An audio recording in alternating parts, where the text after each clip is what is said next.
Presiden Joko Widodo memastikan Provinsi Bali siap menerima kunjungan kepala negara anggota G20. Sejumlah fasilitas dan infrastruktur pelaksanaan KTT G20 sudah dapat digunakan. Jumat pagi, Mahkamah Agung melantik dan mengambil sumpah 3 Ketua Kamar Mahkamah Agung di Gedung Mahkamah Agung, Jakarta.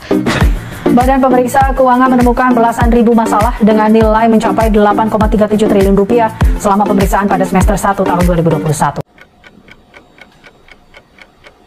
Sebelum lanjut ke materi, perkenalkan saya Ananda Fatima dengan nomor induk mahasiswa 11.012.11.244. Materi yang pertama adalah pengertian lembaga negara. Menurut Kamus Besar Bahasa Indonesia atau KBBI, kata lembaga dapat diartikan sebagai badan atau organisasi yang tujuannya melakukan suatu penyelidikan keilmuan atau melakukan suatu usaha. Jadi, lembaga negara berarti badan-badan negara di lingkungan pemerintahan yang memiliki tugas-tugas atau wewenang tertentu yang telah diatur. Indonesia menganut sistem trias politika yang dikemukakan oleh Montesquieu. Oleh karena itu, lembaga negaranya dibagi ke dalam 3 kekuasaan, yaitu kekuasaan eksekutif, kekuasaan legislatif, dan kekuasaan yudikatif. Sebelum amandemen UUD, MPR adalah lembaga tertinggi negara. Kemudian di bawahnya ada DPR, Presiden, BPK, MA, dan DPA atau Dewan Pertimbangan Agung. Kemudian sesudah amandemen UUD, MPR tidak lagi menjadi lembaga tertinggi negara. MPR terdiri dari anggota DPR dan DPD. Kemudian lembaga eksekutifnya terdiri dari Presiden dan Wakil Presiden. Kemudian pada lembaga yudikatifnya terdapat MA, MK, dan KY. Kemudian BPK tetap ada dan DPA atau Dewan Pertimbangan Agung dihapuskan. Materi yang ketiga yaitu lembaga eksekutif Presiden. Presiden sebagai kepala negara memiliki pengertian simbol resmi negara Indonesia di dunia. Presiden Indonesia sendiri memiliki nama jabatan resmi yaitu Presiden Republik Indonesia. Kemudian sebagai kepala pemerintahan, Presiden adalah seseorang yang memegang kekuasaan eksekutif untuk melaksanakan tugas-tugas pemerintahan sehari-hari yang dibantu oleh Wakil Presiden dan para menteri dalam kabinet. Wewenang Presiden sebagai kepala negara diatur dalam Undang-Undang Dasar Negara Republik Indonesia tahun 1945 pada pasal 10, pasal 11 ayat 1, pasal 11 ayat 2, pasal 12, pasal 13 ayat 1 dan 2, pasal 13 ayat 3, pasal 14 ayat 1, pasal 14 ayat 2, dan pasal 15. Wewenang Presiden sebagai kepala pemerintahan diatur dalam Undang-Undang Dasar Negara Republik Indonesia tahun 1945 pada pasal 4 ayat 1, pasal 5 ayat 1, pasal 5 ayat 2, pasal 16, pasal 17 ayat 2, pasal 20 ayat 2 dan 4, pasal 22 ayat 1. Selanjutnya, lembaga eksekutif Wakil Presiden. Pengertian Wakil Presiden adalah jabatan pemerintahan yang berada satu tingkat lebih rendah daripada Presiden. Biasanya dalam urutan suksesi, Wakil Presiden akan mengambil alih jabatan Presiden bila ia berhalangan sementara atau tetap. Tugas-tugas Wakil Presiden dapat dilihat pada buku susunan pembagian kekuasaan menurut Undang-Undang 1945. Perkenalkan, saya Elsa Simarmata, NIM 110010211200045 dari kelas A. Yang pertama, Majelis Permusyawaratan Rakyat. Majelis Permusyawaratan Rakyat adalah lembaga legislatif bicameral yang merupakan salah satu lembaga tinggi negara dalam sistem ketatanegaraan di Indonesia. Kewenangan MPR diatur dalam pasal 2 Undang-Undang tahun 1945. MPR merupakan lembaga tertinggi negara yang diberi kekuasaan tak terbatas, karena kekuasaan ada di tangan rakyat yang dilakukan sepenuhnya oleh MPR. MPR adalah penjelmaan dari seluruh rakyat Indonesia yang berwenang menetapkan undang-undang, GBHN, mengangkat presiden dan wakil presiden. Majelis Permusyawaratan Rakyat sebelum reformasi. MPR merupakan lembaga tertinggi negara yang menjalankan kedaulatan rakyat Indonesia. MPR dianggap sebagai penjelmaan seluruh rakyat Indonesia karena terdiri atas seluruh anggota DPR, utusan daerah, dan utusan golongan. Setelah reformasi, MPR bukan lagi lembaga tertinggi negara karena MPR sendiri telah melepas kewenangan yang ada pada dirinya dengan melakukan amandemen terhadap Undang-Undang Dasar 1945. MPR saat ini terdiri atas seluruh anggota DPR dan seluruh anggota DPD. MPR bersidang sedikitnya sekali 5 tahun di ibu kota negara. Tugas Majelis Permusyawaratan Rakyat. Yang pertama, mengubah dan menetapkan Undang-Undang Dasar. Yang kedua, melantik Presiden dan Wakil Presiden berdasarkan hasil pemilihan umum. Yang ketiga, memutuskan usul DPR berdasarkan putusan Mahkamah Konstitusi untuk memberhentikan Presiden dan Wakil Presiden dalam masa jabatannya setelah Presiden dan Wakil Presiden diberi kesempatan untuk menyampaikan penjelasan di dalam sidang paripurna MPR. Melantik Presiden dan Wakil Presiden apabila Presiden mangkat, berhenti, diberhentikan atau tidak dapat melaksanakan kewajiban dalam masa jabatannya. Yang kelima, menetapkan peraturan tata tertib dan kode etik MPR. Dewan Perwakilan Rakyat. Kewenangan DPR diatur dalam pasal 19 Undang-Undang tahun 1945. DPR merupakan lembaga perwakilan rakyat yang berkedudukan sebagai lembaga negara, memegang kekuasaan legislatif. Anggota DPR berasal dari anggota partai politik serta pemilu yang dipilih berdasarkan hasil pemilu. Oleh karena itu, Presiden tidak dapat membubarkan DPR yang anggota-anggotanya dipilih oleh rakyat melalui pemilihan umum secara berkala 5 tahun sekali. Meskipun demikian, Presiden tidak bertanggung jawab kepada DPR. Adapun tugas Dewan Perwakilan Rakyat yang pertama, menyerap, menghimpun, dan menampung menindaklanjuti aspirasi rakyat. Yang kedua, memberikan persetujuan kepada Presiden. Yang ketiga, memberikan pertimbangan kepada Presiden dalam hal pemberian amnesti dan abolisi. Yang keempat, memilih anggota BPK dengan memperhatikan pertimbangan DPD.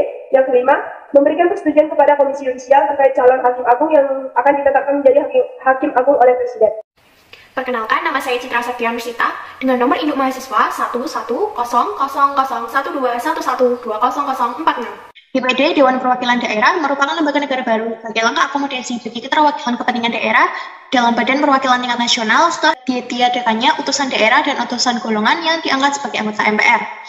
Ketentuan UUD 1945 yang mengatur keberadaan DPD dalam struktur ketatanegaraan, yaitu memperkuat ikatan daerah-daerah dalam wadah NKRI dan memperteguh persatuan kebangsaan seluruh daerah.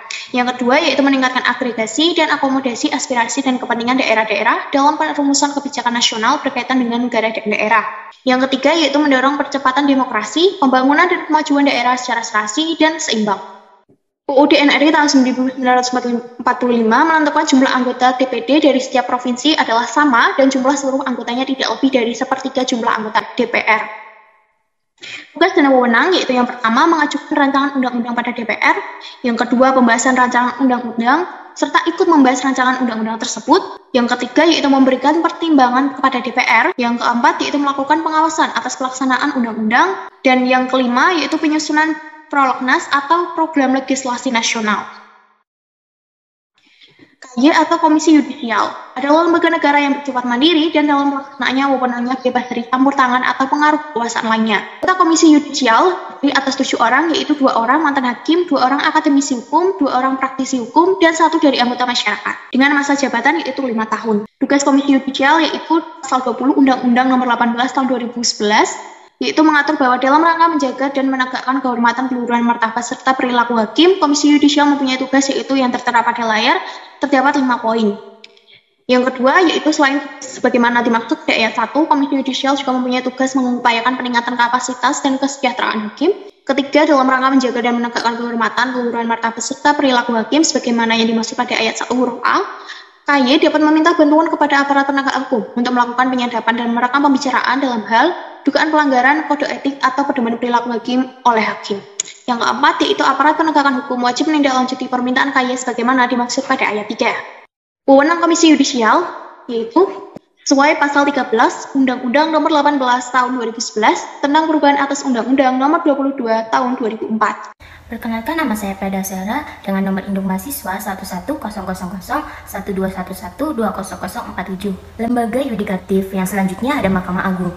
Dalam pasal 24 Undang-Undang Dasar 1945, kekuasaan kehakiman dilakukan oleh Mahkamah Agung dan badan peradilan yang berada di bawahnya dalam lingkungan peradilan umum, peradilan agama, peradilan militer, dan peradilan tata usaha negara. 3 kewenangan utama Mahkamah Agung, yang pertama ada mengadili perkara pada tingkat kasasi, yang kedua menguji peraturan perundang-undangan di bawah undang-undang terhadap undang-undang, yang ketiga mempunyai kewenangan lainnya yang diamanatkan oleh undang-undang. Tugas pokok dan fungsi Mahkamah Agung ada fungsi peradilan, fungsi pengawasan, fungsi mengatur, fungsi nasihat, fungsi administratif, dan fungsi lain-lain. Selanjutnya adalah Mahkamah Konstitusi. Mahkamah Konstitusi adalah salah satu lembaga negara pelaku kekuasaan kehakiman yang lahir setelah hasil amandemen ketiga Undang-Undang Dasar 1945. Dasar hukumnya ada pada pasal 24C Undang-Undang Dasar 1945. Ayat pertama, MK berwenang mengadili pada tingkat pertama dan terakhir yang putusannya bersifat final untuk menguji undang-undang terhadap Undang-Undang Dasar, memutus sengketa kewenangan lembaga negara yang kewenangannya diberikan oleh Undang-Undang Dasar. Yang ketiga, memutus pembubaran partai politik. Selanjutnya ada memutus perselisihan hasil pemilu. Ayat kedua, MK wajib memberikan putusan atas pendapat DPR mengenai dugaan pelanggaran oleh Presiden dan atau Wakil Presiden menurut Undang-Undang Dasar. Yang selanjutnya adalah Lembaga Badan Pemeriksa Keuangan atau BPK. Dalam pasal 23E ayat 1 Undang-Undang Dasar 1945 untuk memeriksa pengelolaan dan tanggung jawab tentang keuangan negara diadakan suatu BPK yang bebas dan mandiri. Dasar hukum Badan Pemeriksa Keuangan bisa dilihat di Undang-Undang Nomor 17 Tahun 2003 tentang Keuangan Negara, yang kedua Undang-Undang Nomor 1 Tahun 2004 tentang Pembendaharaan Negara, yang ketiga Undang-Undang Nomor 15 Tahun 2004 tentang Pemeriksaan Pengelolaan dan Tanggung Jawab Keuangan Negara. Sekian yang dapat kelompok kami sampaikan dalam presentasi tentang lembaga-lembaga tinggi negara. Apabila ada kekurangan dan tutur kata yang kurang berkenan, kami mohon maaf yang sebesar-besarnya. Terima kasih.